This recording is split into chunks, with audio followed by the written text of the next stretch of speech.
You see, So we're welcoming Miss Thee Teleah. How are you? yeah, yeah. Thank you for having me. How are you? Oh, I'm awesome. I just want to congratulate you on your success, most definitely. So much. It really does mean a lot. I don't think So Thela, tell us a little bit about yourself. that I do want to throw that out there. Okay.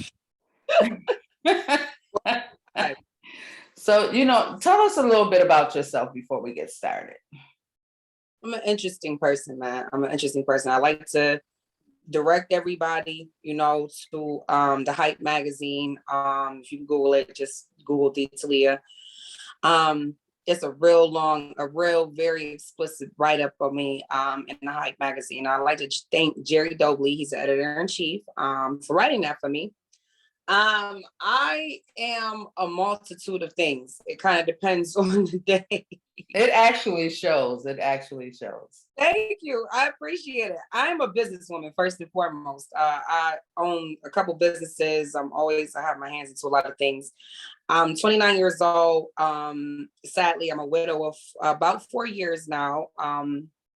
I don't have any children, and I have a very, I guess you could say, complicated family life.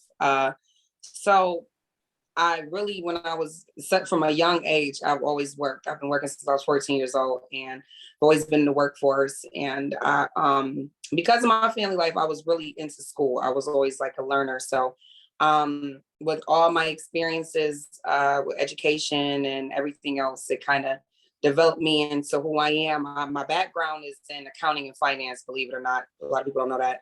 And I always saw myself in business. I never knew what kind of business, but I always saw myself in business. But a lot that contributed to Saturday Night Buffalo, a lot of people also don't know, is that I was an artist a very long time ago. I was one of the only female out.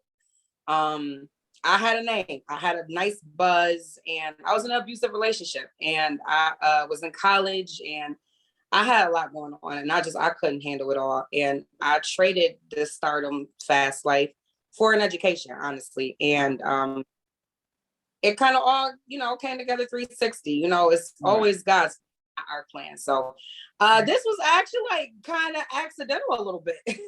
Really? Well, let me tell you, I'm thankful for it because you are definitely an inspiration, whether you know it or not.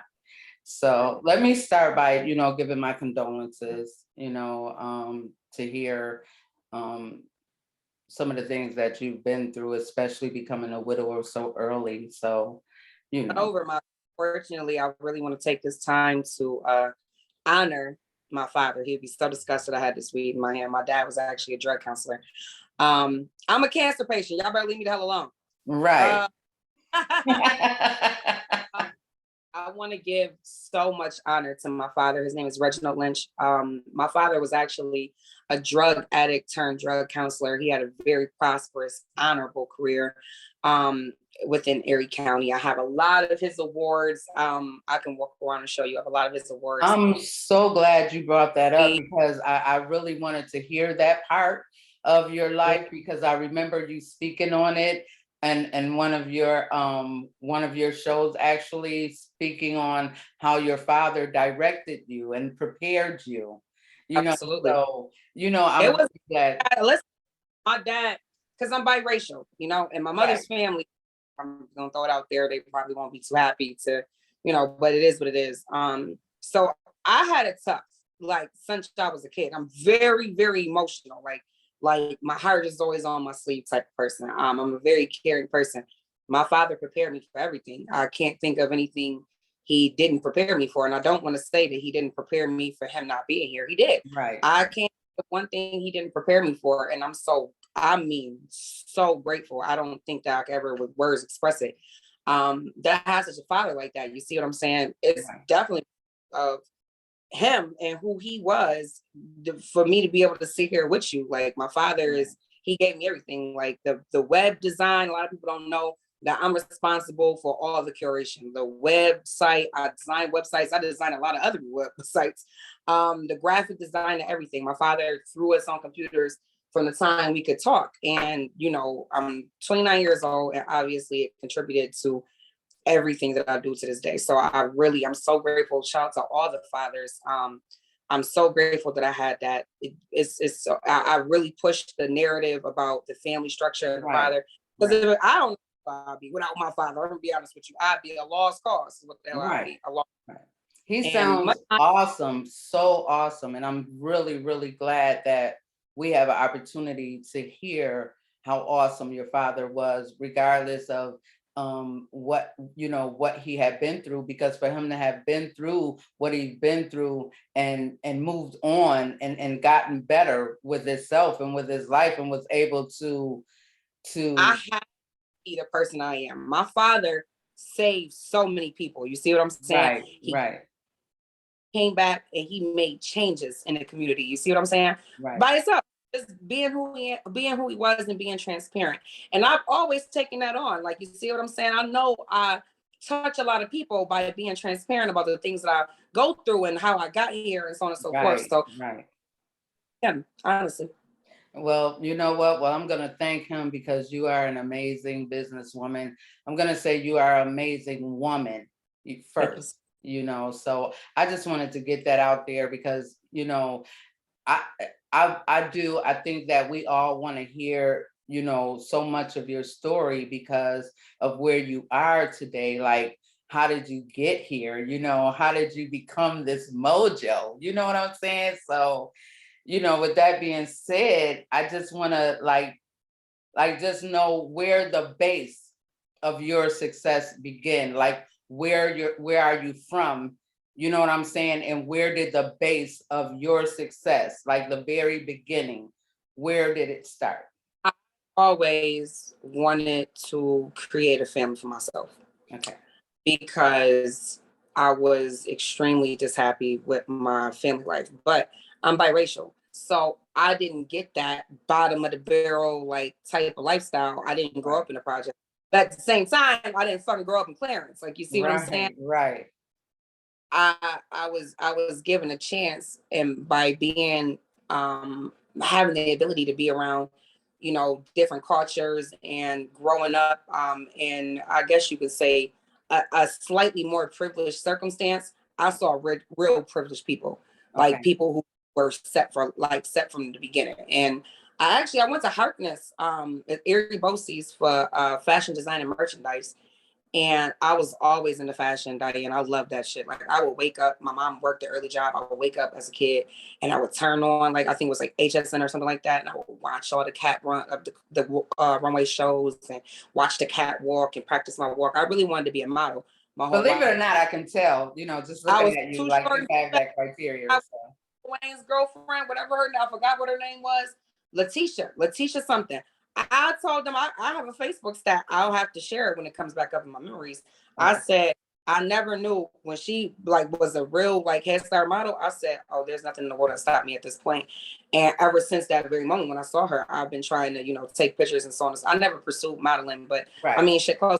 I made myself a model, for my own shit. So, and for a lot, so it really came from me being so dissatisfied at home. Like, honestly, my mother was a very sweet, gentle, caring person. And I was never able to I feel like I was never able to benefit or to really live out that lifestyle my parents were trying to give me. Like, you see what I'm saying?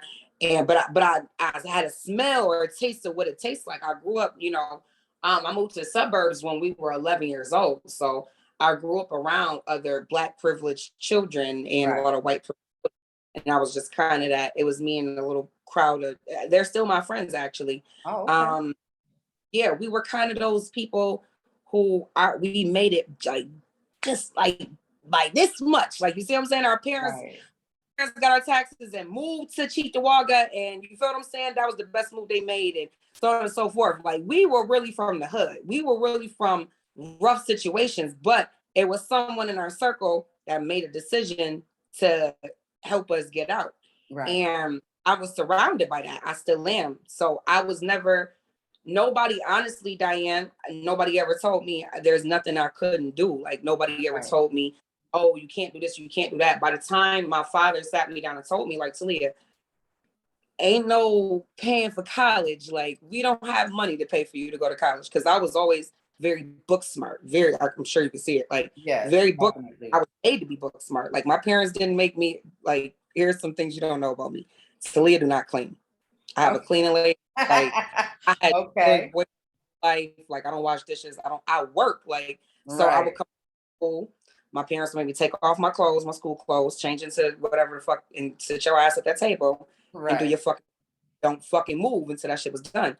And I've always been that type of person. Like, I'm still to this day this type of person. I'll pay somebody to go do this, that, and the other while I sit here and work for 17, 18 hours at a time. So I don't know. It's just regular to me. Like, that's how I was kind of great. Right. I mean, there's nothing wrong with that. I mean, Yeah, hey.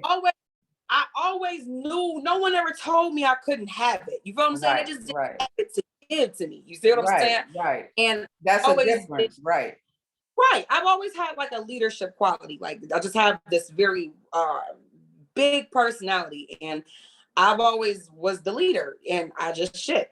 Fuck it. And that's, I think that's what like drew me to you, was that the way that you take charge of yourself. Like it shows that you were never told that you couldn't have anything, or you wouldn't, I mean, so it my parents, never. thank you. Thank you.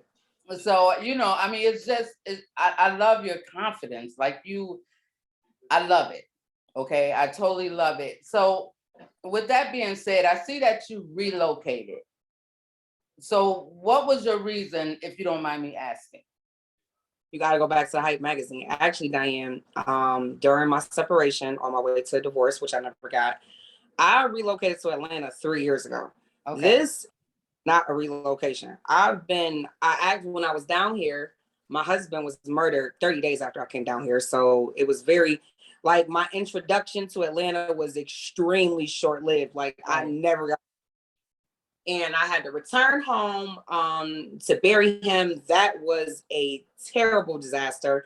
I came back down here to nothing. Actually, believe it or not, I never made this announcement, but I was actually homeless. Like, I came back down here, I didn't have nowhere to live. A friend of mine looked out, actually my friend's friend. Shout out to her. You know what? I'm gonna put her out. Her name is Smooch, Chandrika Robinson. She actually just was that I don't think the show premiered yet. I think it premieres in a couple weeks, but they just made an announcement. He's on Bravo's what's Candy show? Candy and the Gang. So y'all watch this. Look up Candy and the Gang. Chandrika is the one, Smooch, who I lived with. She's a friend of my friend. We've been knowing each other for a long time, and she just has so much in what I was going through. And actually, I was dealing, and I never said this in an interview, so that you're the first to have this. Awesome. I was with Dorian, Stevie J's son. He's actually from Buffalo. Oh, okay. And dealing with him for a little while right after my husband's death. I kept it very quiet because me and my husband wasn't together. Anybody that knew this knew that we were separated. My husband had a baby on the way. So we were friends when he passed away, but we weren't together at all. Right. Okay. And we had months. And I relocated and everything. And I kept it quiet. And then unfortunately, I had came into $50,000 for the life insurance for my husband. Right. And Dorian, sure to God, Dorian stole it. So I hinted at it. It's in, like, I'll say a big name or a celebrity son, but I never really came out with the story, and that Dorian robbed me. And unfortunately, after that, I was like, literally like a couple weeks after that, I was diagnosed with spinal cancer. I had gotten a car accident and I had this cancer. And then what I also didn't tell people, which a couple people hinted about, is that I had a case. I was part of a very high profile case. My brother was a lead in that case. I kept it very quiet and everything else. The case is over, obviously, but I was a part of the case. So I had all this shit going on at one time. So I literally went back and forth, to Buffalo and Atlanta, based on my financial needs, my bills, and my medical, whatever the case may be. I tried down here as long as I could. But I'm gonna be honest with you, Diane. I had maxillary ependymoma, and it won't kill you. It doesn't metastasize, which means move, so it'll never kill me, but it's paralyzed me. Right. I started to become paralyzed, and I wanted to fight it off. I worked as hard as I could, but it was coming to a very bad end. And I had returned to Buffalo. The only reason I returned to Buffalo is to have the surgery, and I kept it very quiet. No one ever knows where I am. Like, cause I'm apt to be, Lord knows where I'm about to be. Like, and I'll just get in a car and drive myself. Like, I have been back to Atlanta. I go by myself. I don't never take nobody with me or anything else like that. So the way that I just move very quietly. Like, I pop up here, pop up there. You really never know. I don't tell people on the way. I'm from the streets, man. It's just like something embedded in me. Right. I mean, that's awesome. By my own nigga. So I mean, I can't, I'm real weird in the way that I move. It's just out of protection. Ain't nothing weird about it. That's awesome, especially to be able to move like that, So I mean, again, that just shows your strength. I love it, period. With that question, I'm sorry, I talk a lot. I came back to Atlanta because my father passed away. My father hated that I did this. I'm Muslim, right? Okay. Muslim women ain't supposed to be doing all that moving around shit, you by yourself. Because who's supposed to be, right? Right. I'll be out armed and all that. I don't give a damn. I'm shooting everybody, right? So I decided to come back down here. My son is Muslim too, Ja. MashaAllah. Actually, we all Muslim, but we ain't gonna talk about that. Right. That's okay. But we all Muslim. Anywho, but my father hated it. He always felt as if his family members left, because a lot of my family members lived out of town. And I begged my dad to leave. I begged him to just anything. My dad was his own person, girl. I'm the baby daughter. He ain't got. I mean, that must be where you get it from. Yeah, he don't give a fuck. So I mean, I tried to. I wanted everybody to come down here, but ultimately, all my businesses, all my life I'm in Black Hollywood. I live in a very upscale neighborhood. Like, this shit is the dream. Like, so I mean, I just came back down here to, continue to pursue what I ultimately pursued in the first place, which was a happy, social, and stable life. Right. Amongst people of my kind who are the elite. I die to be around elite Black people. Right. So I've been around elite white people all my life, but I mean, to be around elite, the real motherfuckers that help run the country, I'm right here. Right. Right. Well, I think it's amazing. I see you, and I see that you're very happy there. I follow you on Facebook. I see when you put your stories up. I see when you're riding in the wind, so I enjoy it. I definitely do. I enjoy seeing people at their happiest. And it seems as though you are definitely at your happiest right now there. And I congratulate you on going home. That's what I'm going to say. Saddest person that you'll ever meet, Right. I think it's only maybe once in my life I've ever actually been truly happy. I've just always been smart, and so I can easily stabilize myself. As far as happiness would be described, I do have a lot of material things. I do have assets. I have things like that. But I do want to make this very clear, because it's very important to be transparent. I am not happy. I am grateful. And I am, I don't want to say lucky. I'm blessed and I'm protected. Right. And I'm grateful for that. And I don't disacknowledge that. A lot of people would intertwine that with happiness, but I'm Muslim. So happiness will always be a solid family unit. You see what I'm saying? To have the roots cleaned and to watch your seeds that you planted grow and so on and so forth. To me, without that, I'll never be happy. So I'm impactful. You know what? Thank you for clearing that up. Things I help y'all do it. Right. I know that's right. That's right. I see it. You've told us some of your struggles, and I don't want to keep prying, but I know it was certain struggles that has gotten you to this point right here today. All the success, you know, all the attention. Like, you have a lot going on. And I know that it couldn't have been easy. And the ladders and the steps and the levels that you had to take to get yourself there, the struggle, through all the struggle, like, just give me some of it. Like, you gave me quite a bit, you know, as far as, you know, your dad. Again, I send my condolences. He sounds like he was a great person, most He was, definitely. he was a um strong. and I can see that's where you get it from. You got a lot of your father's qualities, most definitely, from what I heard. So give me some of the struggle, the I, hardship. I I've been through a lot. I've always been a resourceful person. I actually took a TCI test. I want y'all to look that up, what that is. I Okay. took a a couple of days ago, and it said my strongest character trait was my resourcefulness. So I've always been the type of person to figure it the fuck out. Like, everything Right. is math. Right.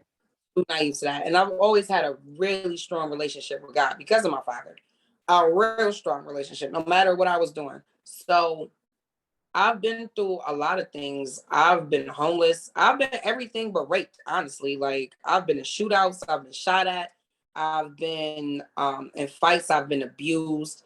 I've been through things that I can't even like really, you know, say. Like, Right. I've been I never had a strong relationship with none of my siblings, or my mother. It's always been like we just never had that relationship. My mother has a lot of struggles herself, but I think my biggest struggle, honestly, as a daughter, my biggest struggle was striking a balance with my race because I'm biracial, Right. and that's hard. That's the hardest shit I've ever been through because Black people are racist and so are white people. And young. I kind of beg to differ on that. I kind of beg to differ. The reason I No, differ let is me let me okay. as a child, right? Okay. Children, let me not say Black people are racist. Children don't understand. You feel what Right. I'm saying? Right. Children were very mean to me on both sides. On Right. both sides. Right. Something, girl. Right. I started telling people I was Puerto Rican and I really speak Spanish. Swear to God. My mom busted me out when I was like in the 6th grade.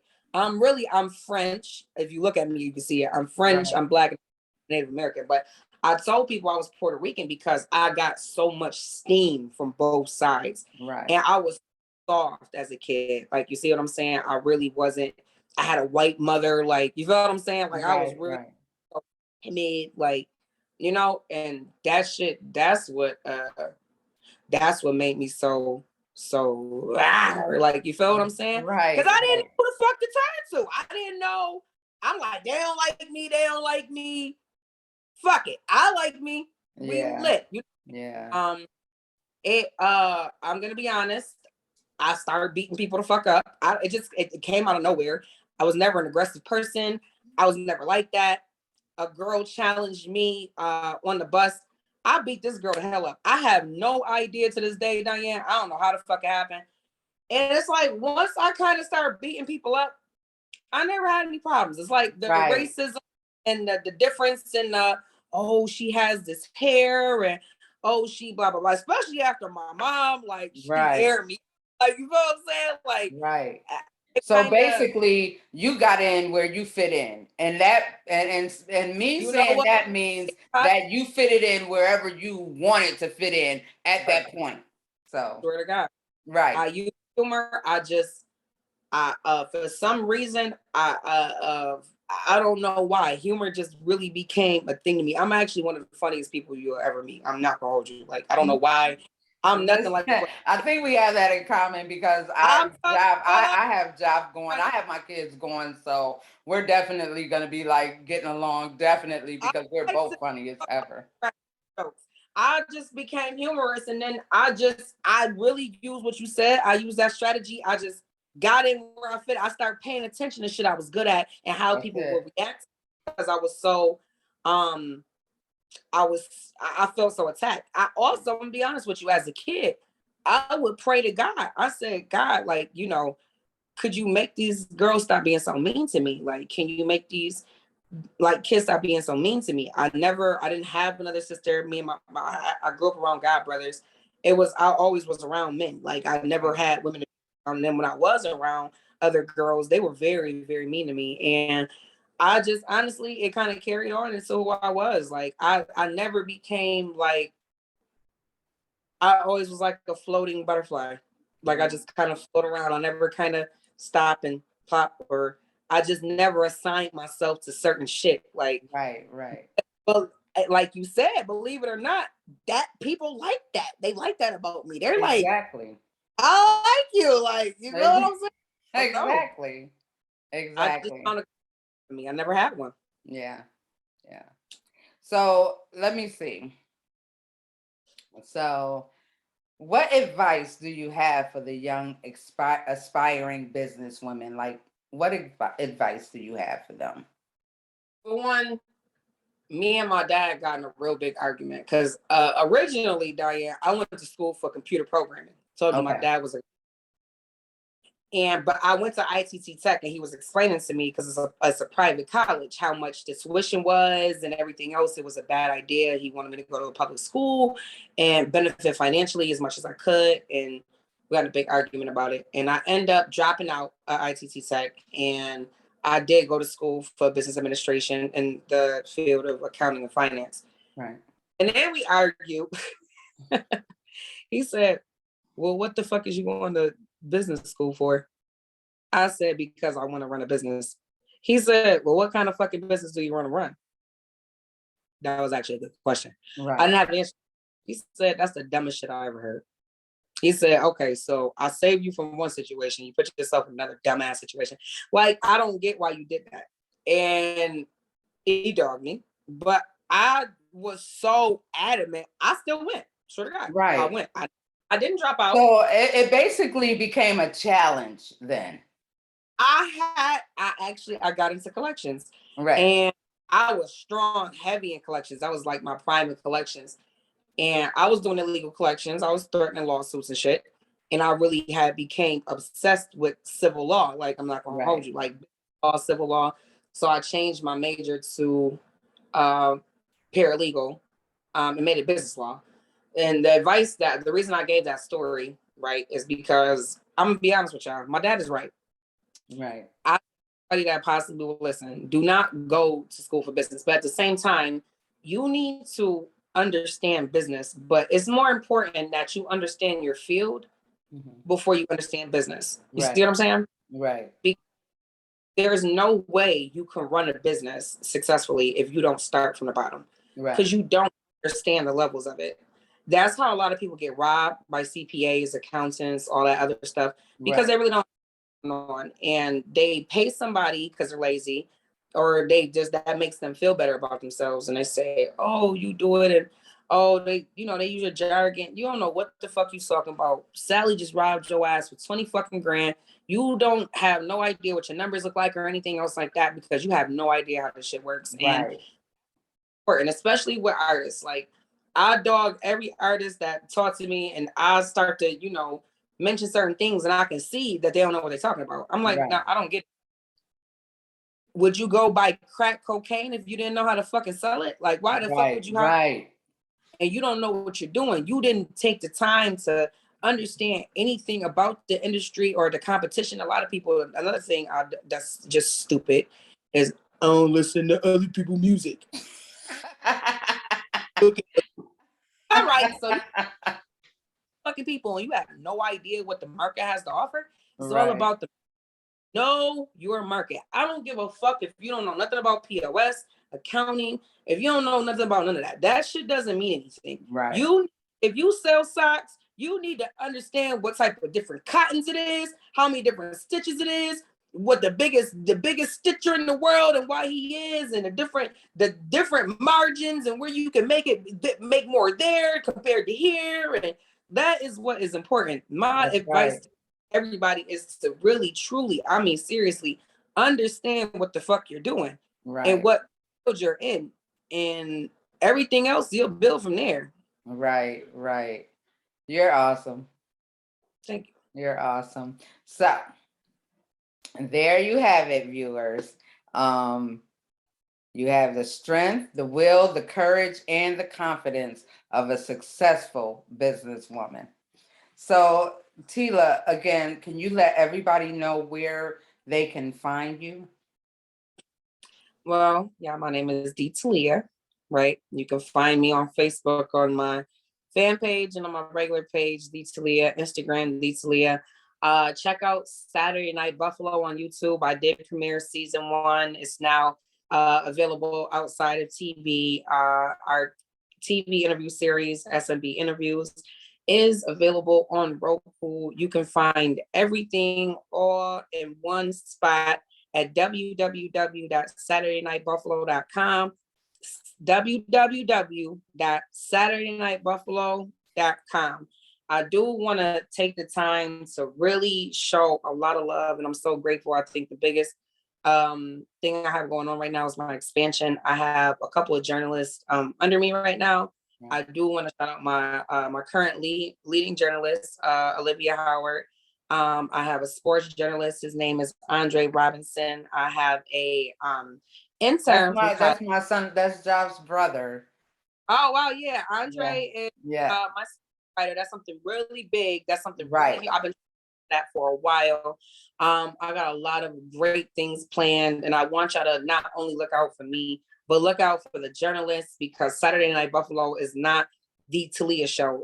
Teleah will have a Teleah show, but Saturday Night about us and it's for us. So there's more than one person, involved, and I want y'all to be just as interested as everybody I bring on, because they're just as special as I am. So make sure you keep an eye out for them. Oh, most definitely. I actually have to set up that meeting with Liv. We have discussed it, so I appreciate you putting that out there, because most definitely I'm interested in everything that you're doing and everything that you're a part of. So that means bringing in everyone that has to do with helping you, to like expand and continue on to helping other people. So with what everything that you're doing, I have other channels to go through to show exactly how powerful you are with everything that you're doing as this strong, beautiful, successful woman that you are. And I just want to thank you so much for being an inspiration, an inspirational icon, to our youth. But something so crazy, and we can end on this note. I know it sounds so crazy, but Diane, I really love my people so bad. And as a biracial woman, a lot of people have no idea what's really been done and what's being done to us. Right.